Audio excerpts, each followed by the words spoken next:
Hello, my dear friends. Today we will talk with you about vitamins, who needs them, why, and therefore be sure to watch this video until the end. And I will tell you what doses of vitamins you actually need to take, not the ones indicated on the packages who should take them, whether vitamins are dangerous, and what effects, both positive and negative, they can have on your body. Probably the biggest mistake is not knowing your vitamin level. And it's important to know this even if you are taking vitamin D. It's even more important to know if you are not taking the vitamin, because vitamins have a toxic dose. In general, I don't consider any vitamin to be super beneficial, because the main rule is that a vitamin is only useful when there is a real need for it. If you don't have a vitamin deficiency, if you don't need a vitamin, then taking huge doses of these vitamins won't help you. Except for harm, you likely won't gain anything from it. That's why it's crucial to know what's happening in your blood. Unfortunately, many of you don't know this. You take large doses blindly, while some take small doses, and neither group gets any benefit at all. If you're taking it and don't know your vitamin level, then go ahead and like this and keep listening. Now let's see how we need to deal with this. Let's start with how vitamin D is produced in the blood. We check for vitamin 25, not the vitamin itself, but the metabolite of the vitamin. Why? Because it's by its concentration that we can judge the reserves, but we don't actually produce it. We get vitamin D2 and vitamin D3 from two main sources. Vitamin D2 comes from plant-based foods, while vitamin D3 comes from sunlight and animal fats. With food, we usually absorb a small amount of the vitamin in the small intestine under the influence of bile acids, but we still get some. The so-called sunshine vitamin, vitamin D3, is also obtained this way. It has a number of very important aspects that you should know about. Why do many people not get tested? They say, I was on vacation, it's summer, everything is fine. There is a direct correlation. First, at what time of day are you exposed to sunlight? It is considered optimal in our latitudes from 10 o'clock to 15 o'clock. That is, at the moment when your shadow is not yet longer than you. If your shadow is longer than you, then most likely you are not getting vitamins anymore. That is, there is no point in sunbathing at 5, 6 or 7 in the evening only from direct sunlight, because you are not getting ultraviolet rays. Vitamin Ya. I have repeatedly said that ultraviolet, especially those ultraviolet rays that actually cause cancer, cause melanoma and cause aging, on the one hand we need them because under their influence vitamin C is produced. On the other hand, I always urge people to avoid tanning as much as possible and to use protective creams as actively as possible. But what about the situation where you shouldn't spend too much time in the sun? Does using cream or being in the sun behind glass interfere with vitamin production? Yes, it's impossible to produce vitamin D if you're tanning behind glass. It's also almost impossible to produce vitamin D if you're tanning while using sunscreen. So what should you do then? That's exactly why it's extremely important to know your vitamin D level, and it's also extremely important to take dietary supplements or eat in a balanced and proper way to help your body maintain healthy vitamin levels in your blood. The funniest thing is that if you look at the vitamin standards, our specialists actually follow the American ones. They say that for the prevention of rickets and maybe just 2 or 3 other diseases, 500 to 800 units per day is enough. But in reality, there are many more pathological conditions and problems where we need vitamin D. And for the proper functioning of an adult, healthy, strong man, 5,000 units of vitamin D per day are required. We get some from food, some from the sun, but only under the right conditions. What conditions are required? As I mentioned, the sun's direct ultraviolet rays. Second, enough skin exposed to sunlight. And something that few people know about is physical activity. That is, the level of vitamin produced when you are actively moving in the sun is several times higher. Some people say that there are just some biochemical factors that we still don't know about. Others say it's because you're out in the sun moving around, not just lying on your back or your stomach. But if you're sunbathing, yes, really. If you're playing beach volleyball or running, you're tanning more actively because the sun surrounds you from all sides. But is it worth paying for vitamin D with sunburns? Definitely not. Can you get enough vitamin D if only your hands are getting tanned? Definitely not. That's why you need to know about vitamin D. You need to check its levels.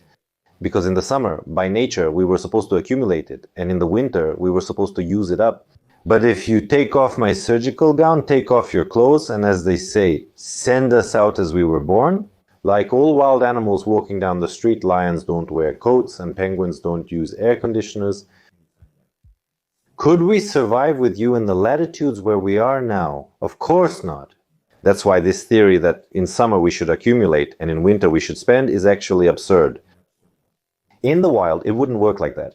We need to get vitamins throughout the whole year, and no reserves of vitamins that you accumulate in the summer will ever be enough to last you until spring, because you live in a place where you are chronically deficient in vitamins. Even now, as I sit here, an air conditioner is above my head. We go outside less and less, and we spend more and more time indoors. We enjoy the fruits of progress, and they are not only positive, but also negative. That's why we check the vitamin level, see if there is a deficiency, and depending on the amount we need and the severity of the deficiency, we start treatment. More fats in the diet, and accordingly we take an additional supplement. These are important things that not many discuss, but you must know about. All people with dark skin, for example, people from the Caucasus, produce 3, 4, 5, sometimes even 6 times less vitamin under the influence of sunlight than a fair-skinned young person. That's why vitamin D is very important for dark-skinned people, tan people from the Caucasus. That's exactly why we often see this problem. In general, let's talk about why we even need this vitamin, what we associate it with. Amorphous vitamin A is no longer considered a vitamin. It's now classified as a hormone based on its functions. I'll get tired listing them all. That's bones, hair, teeth, blood vessels, the gastrointestinal tract, a healthy endocrine system, healthy connective tissue, and healthy viable sperm. Wherever you look, there are receptors and a need for an adequate amount of the vitamin. But you shouldn't just run out and blindly start taking the vitamin because the recommended amounts aren't made up out of thin air. The vitamin does have a toxic dose. Too much of the vitamin isn't always a good thing. Many of you will probably interrupt me now and say, well, here he is talking, my grandma and grandpa used to say the same thing. Or like my great-great-great-grandmother. 1,000 years ago, people were unaware of vitamins and their importance. They lived just fine. But again, nobody lived well, nobody lived long, everyone was sick, everyone suffered, they had a bunch of diseases and nobody understood what caused what. And there were really a lot of serious complications from vitamin deficiencies, which fortunately we don't have now. And people didn't live long back then. My dear friends, in ancient times, someone who lived to 30 or 40 years old was already considered a real old-timer. That was already a person who managed to live a decent, good and long life. So please, all these illusions that people used to be healthier in the past are simply not true.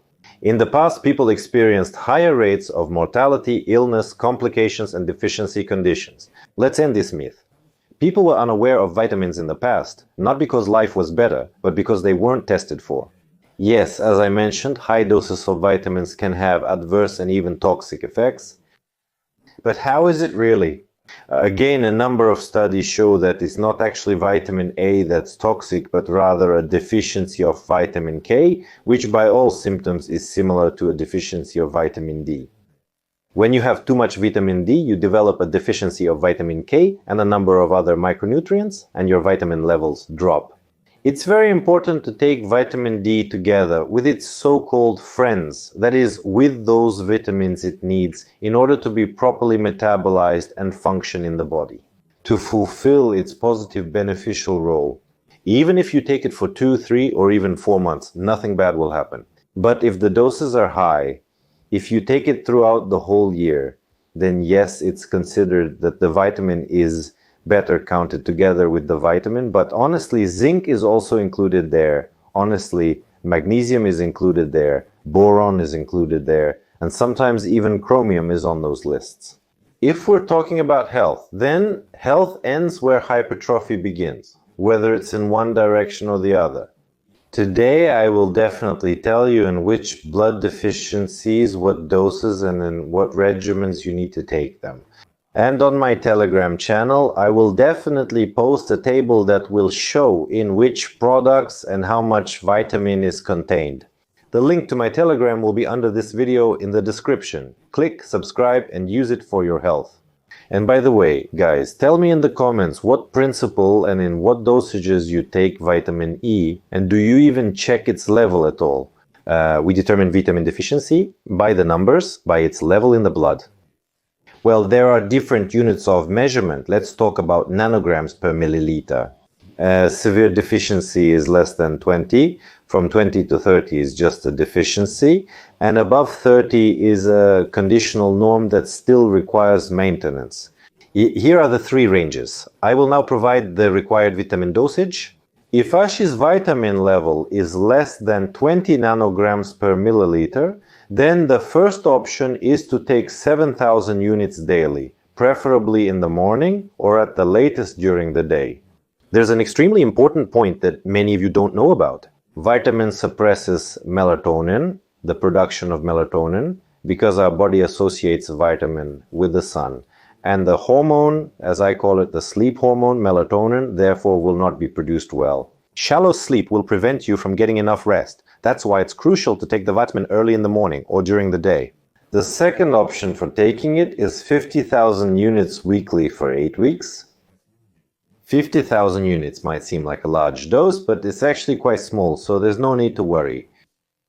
The circulation cycle of the vitamin in the blood is 15 to 25 days. This is the half-life period of the vitamin. So even if you take a large dose, you still won't get a critically high concentration in your blood. That's just not possible.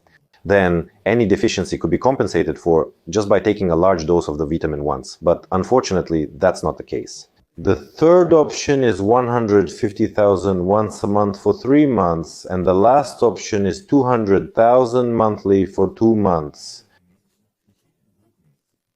And don't let the dosages scare you. There are even dosages of 300,000, and they are absolutely safe for those who need them. Before we move on to dosages between 20 and 29, I'll answer such an important question that has probably come up in your mind. In what form should you take vitamin B, and which brand should you choose for vitamin B? Me? Personally, I'll say the following. The main thing about a vitamin is that it works. And whether it works, whether it is absorbed by your body, you can only understand by taking a certain amount of the vitamin, waiting for a certain period of time, and then getting tested. But in general, of course, the optimal way to take a vitamin is in oil-based forms or micellar forms. These are the ones I used to produce myself. There are also injectable forms. I really like the injectable forms as well, and the injectable forms. I usually recommend them to people who have fatty liver disease or who have liver problems, because unfortunately for them, the oral form, meaning pills regardless of the form, is absorbed poorly. That is, the total dose of the vitamin you need to take in case of a deficiency when your level is below 20 is about 400 to 450,000.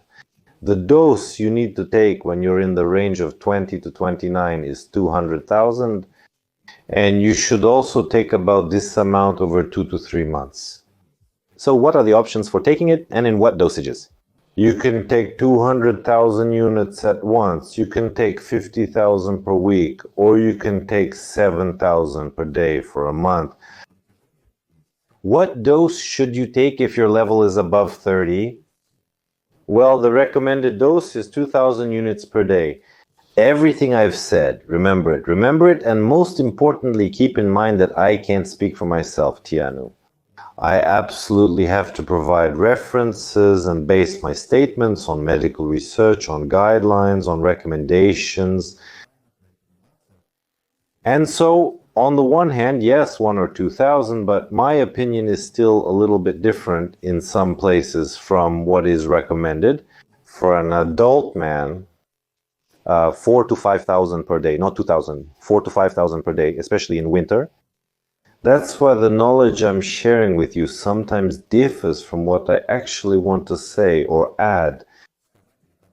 That's why I'll be making my own remarks on top, meaning I'll state the official opinion and add a bit from my own practice. and how it differs from the routine we see in scientific research. Remember, if your level is good, 5,000 a day is a maintenance dose. I usually also recommend that after you come out of deficiency and switch to a maintenance dose, you check your vitamin level in about a month or two, and then check it again in another month and see if it stays at 5,000 or if it increases. You need to study your body and understand what doses you need in the summer and what doses you need in the winter. Because the need for vitamins in the summer is one thing, and in the winter it's completely different. That's why you can't develop a single dose and take it constantly throughout the whole year. You'll have to take a vitamin test, check it, and make sure you're at the right dose. Otherwise, you'll be facing intoxication syndromes. Honestly, I'll tell you the truth, it's not very easy to reach that point. You'd have to take 20 to 30,000 units a day for 3 months to actually get intoxicated. But I'll still mention the signs of intoxication. You should know about them. These include muscle pain, diarrhea, constipation, dizziness, weakness, severe dry mouth, sweating, or on the contrary, pronounced dryness of the skin, and sometimes even arrhythmia, which I do not recommend experiencing. Is that so? Do you consider my recommendations to be something questionable? This is what you absolutely must follow. Watch what you drink. Still, although I don't recommend any particular manufacturer, I can warn you against using certain liquid forms. Please check if you are taking a liquid form of a vitamin whether there is any alcohol or benzyl alcohol in the ingredients, because in all developed countries it has long been banned for use in the food industry. That's why, without mentioning any names. But if you are taking the liquid form, please make sure it doesn't contain alcohol, otherwise you are slowly poisoning your body, especially if it's for children. And in the next episodes, we will talk with you about sports, where its benefits begin and where they end. I will definitely make a video about prostatitis as well, and of course about the most common male issue, varicocele. I will explain in detail who needs surgery and who doesn't. So hit the bell and you'll be the first to know when these videos come out.